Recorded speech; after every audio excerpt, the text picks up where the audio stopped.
Kimberly, hi Kim, how are you doing? You're ready to take a look at Ma Barker and the Barker Gang. Hey everyone, unapologetic and unqualified. That's exactly how my kids describe my cooking. And yes, I'm absolutely ready to dive in to Mrs. Barker and her merry band of felons. Let's dig into the dirty past again. Born Arizona Donnie Clark on the 8th of October, 1873 in Ash Grove, Missouri, she was the daughter of John and Emmeline Clark. Growing up, her family called her Ari, and it'd be fair to say that her education was lacking as a child in rural Missouri in the late 1800s. And it seems that she would place little value on education as she grew older. Ash Grove was then and still is a small town in southwest Missouri. At the time of her birth, the population was around 500. And over the next 140 years, the population would shuffle from just under 1,000 up to 1,500 and then back down again. Families like the Clarks would have had a tough time trying to scratch a living, either from farming or whatever manual labor they could find. At 19 in 1892, Ari married George Barker. George would later be described in FBI papers as shiftless. George worked numerous low paying jobs: a watchman, a farmer, station engineer, and clerk. It seemed that he couldn't hold any job for long. Ari was now an adult and started using the name Kate, at other times Arizona or Rita. But it was the name Ma that she'd become famous for. The couple would have four sons between 1893 and 1901. Herman, the eldest, born in 1893, Lloyd in 1897, Arthur, aka Doc, in 1899, and the baby Fred in 1901. Four children in 8 years. It's not perpetually pregnant, but it does mean all total she was pregnant for 3 out of those 8 years. 4 kids in 8 years? Pretty well spaced out, really. Nothing too crazy, but I guess she did use those years wisely, maybe, raising future criminals. Living in poverty, the family moved first to the small town of Webb City in Missouri. The boys, it seemed, were somewhat feral and rarely in school and allowed to just run wild. They were likely illiterate and almost in constant trouble. But the real trouble started in 1910 when Herman, at the ripe old age of 17, got busted for the double felony of highway robbery and then running a kid over with the getaway car. He was sentenced to 10 years, but only did 5. Ma Barker swore her son was a victim and was overheard at the time of his sentencing to say, "My poor innocent boy." In the meanwhile, the family moved to Tulsa, Oklahoma. Well, it might have been to get a fresh start. Some say it was because the oil boom had opened up a whole new bunch of criminal opportunities. Once out of prison, Herman wasted very little time. He was arrested for highway robbery again in 1915, the same year he was released from prison. Convicted again, he would serve 5 years. It was also around this time that the Barker boys were believed to become connected with the Central Park Gang of Tulsa. The Central Park Gang ran a somewhat organized crime racket out of the Tulsa area. Herman wastes no time reuniting with old habits. Apparently, bad friends are contagious. The Barker boys must have thought, why go straight? We can just join the Central Park gang. It was then Doc's turn to spend some time behind bars.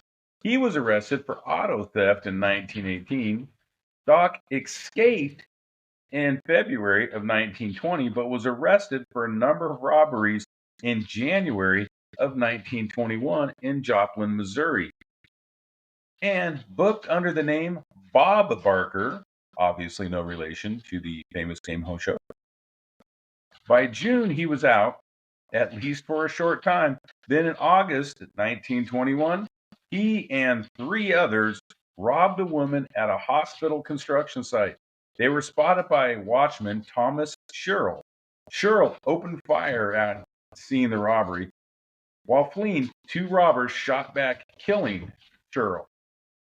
The Sherrill family hired a private investigator who tied the crime back to a friend of the Barker family who worked at the construction site. So probably not really smart robbing someone at the construction site you work at. Yeah, not very wise, but criminals aren't known for their smarts. They were able to quickly trace the worker to Doc Barker, and the two men were arrested. Doc was convicted for his part in the crime and sentenced to 25 years. He appealed and professed his innocence, but it did no good. He was paroled 10 years later in 1932. Lloyd, who had been arrested for vagrancy in Tulsa in 1921, figured it was time to do his duty as a Barker and go to jail. He was arrested in 1922 for robbing the mail in Baxter Springs, Kansas. He was sentenced to 25 years and sent to Leavenworth, where he was held until 1938, possibly saving him from the fate the rest of the Barker clan would have. Although things ended badly for Lloyd anyway. Lloyd seemed determined to earn his Barker badge.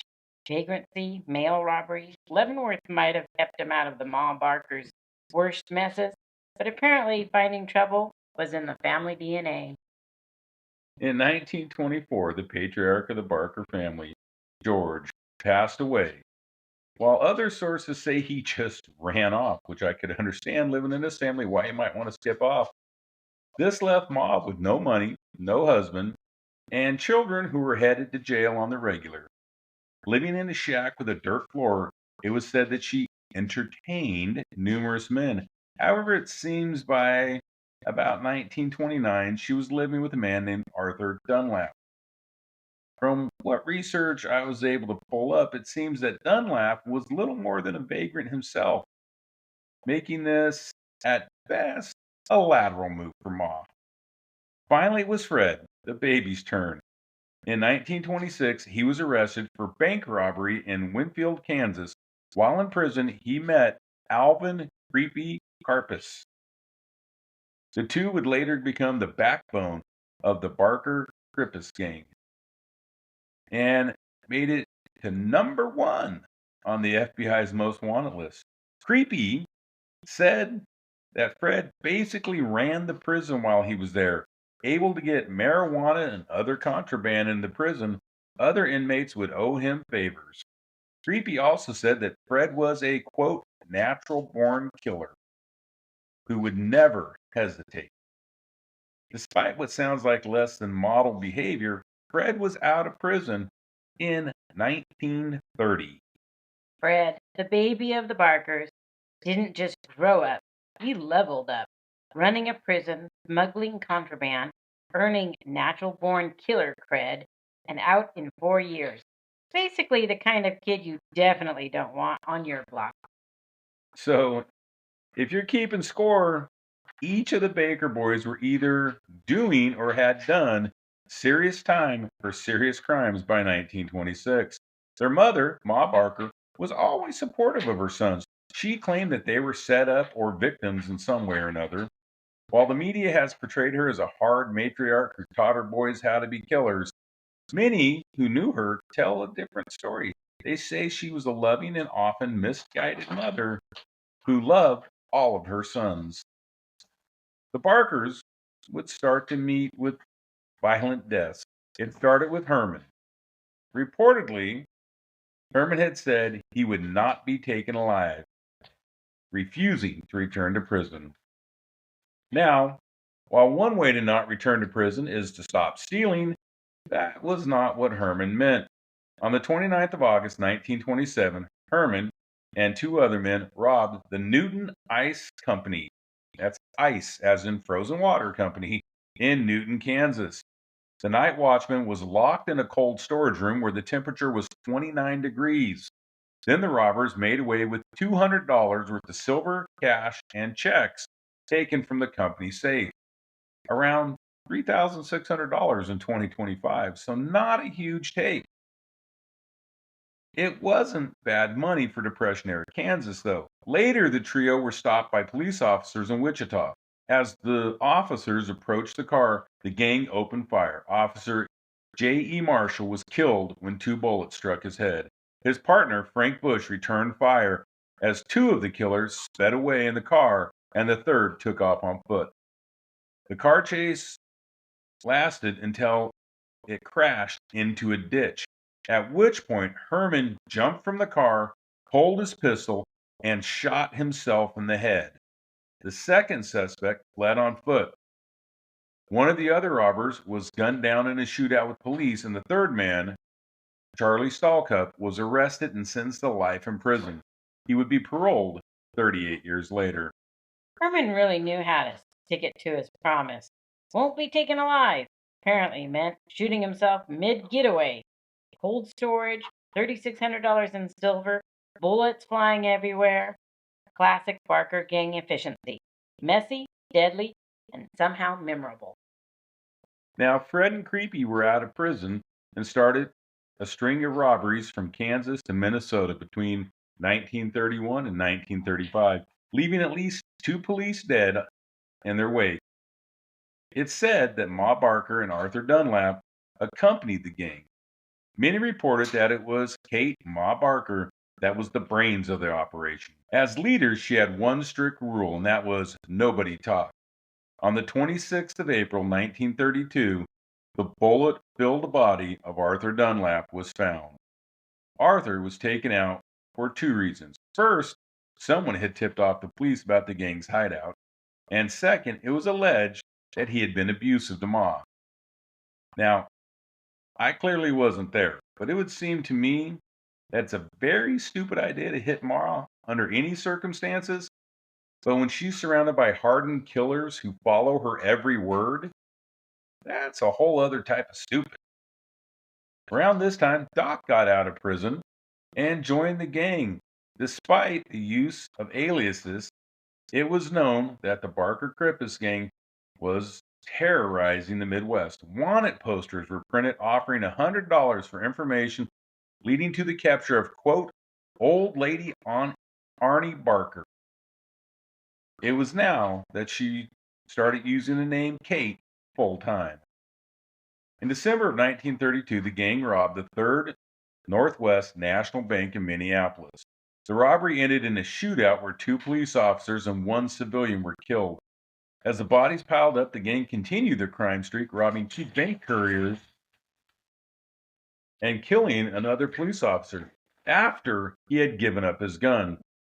But as everyone knew, in the 1930s, the real money was in kidnapping. Two cops down, one civilian, and the gang's like, keep going. And then 1930s logic, hey, banks are cute, but kidnapping pays better. William Ham, the president of Ham's Brewery, was working late on a warm evening in June 1933. He had just exited the building when four men grabbed him and forced him into a car. Ham was moved around and at one point in Wisconsin was made to sign 4 ransom notes. He then was moved to a suburb of Chicago. Now, this might have been a bad move. He was held there until a ransom of $100,000, about $2.5 million today, was paid. When he was released unharmed near the town of Wyoming, Minnesota, it was almost a perfect crime, except for two problems.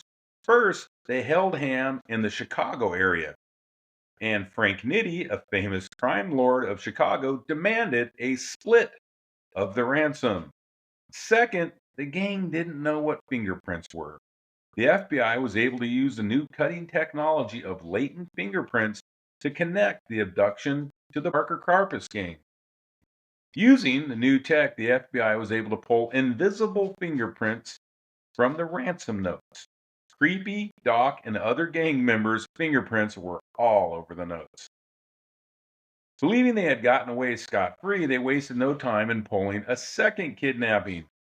The victim this time was Edward George Burmer Jr. Burmer was a wealthy banker who was snatched in St. Paul, Minnesota on the 17th of January, 1934. This time, the ransom was $200,000, or roughly $5 million today. Like Ham, he was released unharmed after the ransom was paid. He wasn't able to identify his kidnappers, but was able to give quite a few clues. It was A discarded glass, however, that broke the case. Again, fingerprints were pulled from the glass. The prints belonged to Arthur Doc Barker. Apparently, the Barkers thought they were untouchable until a single glass betrayed Doc. Proof that even top tier criminals can escape sticky fingerprints and a little bad luck. After the Burma kidnapping, the gang split up. While some made their way around the country committing other crimes, some even fled to Cuba. Some people tried backroom plastic surgery to change their appearance. I can't imagine how great backroom plastic surgery is in the 1930s. Probably not the best. Still, some attempted to damage their fingerprints by cutting their fingertips and burning them with acid. Supposedly, this was at the urging of Ma Barker. In Miami, Florida, in late September 1934, Fred and a second gang member named Campbell decided to check in under fake names at the El Amador Motel. They asked quietly about any out of the way locations to rent. It seemed they wanted a nice spot for their elderly mother to live. As luck would have it, the manager had a friend who was renting his cottage in Lake Weir. In November 1934, the Barkers took up residency at the Quiet Cottage. Quiet lakeside cottage. Perfect for Ma Barker to chill while the boys ran around causing trouble. Retirement goals, criminal edition. In December, the FBI tracked Doc to Chicago. On the 8th of January 1935, he was arrested without incident. Later that night, other gang members tried to shoot it out with agents and were killed. A search of their apartment turned up a map of Florida with Lake Weir circled. Agents soon found the cottage. At 5 a.m. on the 16th of January, agents surrounded the home. They shouted for the Barkers to come out with their hands up, but received no answer. After 15 minutes, they called out again. Once more, they received no answer. So they fired tear gas grenades through the windows of the house. A voice then called out, "All right, go ahead." Then machine gun fire blasted from one of the upstairs windows. Agents returned fire, and shots were returned from inside the house. For the next 5 hours, sporadic gunfire was exchanged between agents on the outside and the occupants of the house. Just after 10:30 a.m., agents entered the home to find both Fred and Kate Ma Barker dead. 5 hours of tear gas, machine guns, and all right, go ahead. Ma Barker and Fred really knew how to make a dramatic exit. Talk about going out with a bang. Bangs for sure.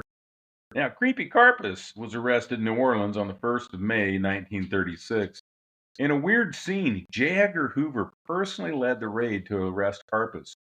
Hoover had been embarrassed at a congressional hearing when it was pointed out that as America's top law enforcement officer, he had never actually arrested anybody. So he swore he would be present at the next big arrest. So when news reached him that Carpus had been located, he flew to New Orleans to be on hand for the bus. Apparently, none of the agents on hand were really ready to make the arrest because nobody had brought handcuffs. So Carpus had his hands tied together using a necktie that one of the agents wore. He later pled guilty to the hand kidnapping and was sentenced to life in prison. After doing time at Alcatraz and other federal prisons, he was paroled in the late 1960s. Arthur Doc Barker was also sent to Alcatraz, and there he and other inmates planned an escape. Their plan included cutting through the bars and then covering up the damage by day with homemade putty. Once through the bars, they climbed out of the cells and over the wall. Doc and another prisoner attempted to swim to San Francisco across the bay, but the powerful current kept pushing them back to shore. Their plan then shifted to build a raft from strips of cloth torn from their shirts and driftwood. The would-be escapees must have been exhausted when they were spotted by a guard. Shouting a warning to stop and put up their hands, a warning the surviving prisoners said they never heard, the guard opened fire, hitting Doc and the other man in the legs. At the same moment, a patrol boat turned their guns on the escapees, and Doc, was hit in the head. Doc Barker really thought he was going to outsmart Alcatraz with shirt scraps and driftwood. That's a less of a great escape and more of a Pinterest fail. It might have been Lloyd who had the most tragic end. Locked away in prison for most of the family's crime spree, he heard on the radio in Leavenworth about the death of his mother and brother Fred. Quote, I have no more mother or brother for them to murder. He was, of course, wrong, as Doc would die 4 years later in his failed escape. He served out the rest of his time in Leavenworth and seemed to be interested in going straight. Out of prison in 1938, he found work as a cook. Then, with the outbreak of World War II, he served as an Army cook in a POW camp of Fort Custer in Michigan. There might be some poetic irony to him serving meals to prisoners. He received a Good Conduct Medal and an honorable discharge after the war. It was then that he moved to Denver and a job as the assistant manager at Charlie Klein's restaurant. Now, Ma had always warned her boys to stay away from women. It was advice that the boys firmly ignored. Lloyd met a divorced woman named Jeannie Wayne. Jeannie had her own mental health issues. Lloyd would occasionally have to leave work when Jeannie was having one of her spells. Then, on the 18th of March, 1949, he got word that Jeannie was having one of her fits, so he left work to tend with her. Arriving at home, she met him at the door with a 20-gauge shotgun. Before he could react, she fired a blast at close range, removing half of his head. Lloyd was the last of the Barkers. He was killed instantly. Jeannie was sent to the Colorado State Insane Asylum. Lloyd finally went straight. Army cook, good conduct medal, even a steady job. Then he proves Ma right for one. Ignores her advice about women, and it literally blows up in his face. But just what was the role of Kate Mom Barker? Was she a poor mom trying to make do with a house full of rowdy boys that she just couldn't handle? Or was she, quote, the most vicious, dangerous, resourceful criminal brain of the last decade, as described by J. Edgar Hoover? Hollywood has told and retold Ma Barker's story, the low budget Ma Barker's Killer Brood, and maybe the most famous, Bloody Mama, starring Shelley Winters, Bruce Dern, Robert De Niro, and most recently, Public Enemy in 1996, starring Teresa Russell, not to be confused with the 2006 Public Enemies with Johnny Depp and Christian Bale. That was about John Dillinger, confusingly given the same name and set in the same time period, also about a famous criminal. I will note here really quickly, though, that Teresa Russell, named one of the top 100 most beautiful stars in Hollywood history, might have been miscast as Ma Barker. While Hollywood loves the idea of the elderly Kate Ma Barker running a gang of bloodthirsty killers, there are some holes in the story. Hollywood cast one of the 100 most beautiful stars as Ma Barker. That's less true crime and more wishful thinking. Let's be honest, Ma probably wasn't exactly cover girl material. She was not. Yeah, I probably would have been more cast with a kind of toned down, scruffy looking makeup on a Kathy Bates. I say you probably don't want to say any names, you might get in trouble. I don't want to get sued. Love you, Kathy. Undoubtedly, Ma Barker benefited from the crimes of the Barker's gang. She left the shack with the dirt floor and moved into far better domiciles. She lived with the gang. It'd be hard to believe that she didn't have knowledge of their crime sprees or even prior knowledge. She was at least an accessory, but J. Edgar Hoover painted her as a mastermind. If you believe his story, she was not only planning the crimes, but ordered that they be carried out, including the murder of her own boyfriend. Not only that, but also that she taught her sons to be cold blooded killers. Understand, there is no record that Ma Barker was ever arrested for anything. The only white eyewitnesses we have to go with is Alvin Creepy Carpus. After his release, he was deported to Canada, where he was born. He wrote his autobiography, Public Enemy Number One, in 1971, released as the Alvin Karpis story in the U.S. In the book, he said of Ma Barker that she was just a, quote, an old-fashioned homebody from the Ozarks, a simple woman. He continued to say that she was, quote, superstitious, gullible, simple, cantankerous, and, well, generally law-abiding. He said that J. Edgar Hoover invented the myth of Kate Ma Barker as a criminal mastermind to justify the shooting of an old woman. Again, he's quoted. She knew we were criminals, he wrote, but her participation in our careers was limited to one function. When we traveled together, we moved as mother and her sons. Until his death in 1979 in Spain at the age of 72, he continued to insist that Kate Ma Barker was an innocent woman caught in the violent crossfire. So creepy pink Ma as a harmless, cranky homebody. Please. You don't just accidentally end up living lakeside with machine guns and a gang on the FBI's radar. That's not exactly knitting club material. So I guess the last question is, who will we trust more? Alvin Creepy Carpets, a confessed kidnapper, bank robber, and killer, or J. Edgar Hoover, the first director of the FBI, who used illegal wiretaps on civil rights leaders, union leaders, private citizens, and politicians on the left and the right, then used that information to direct policy to keep himself in power? Tough call. I really don't know which one to believe there.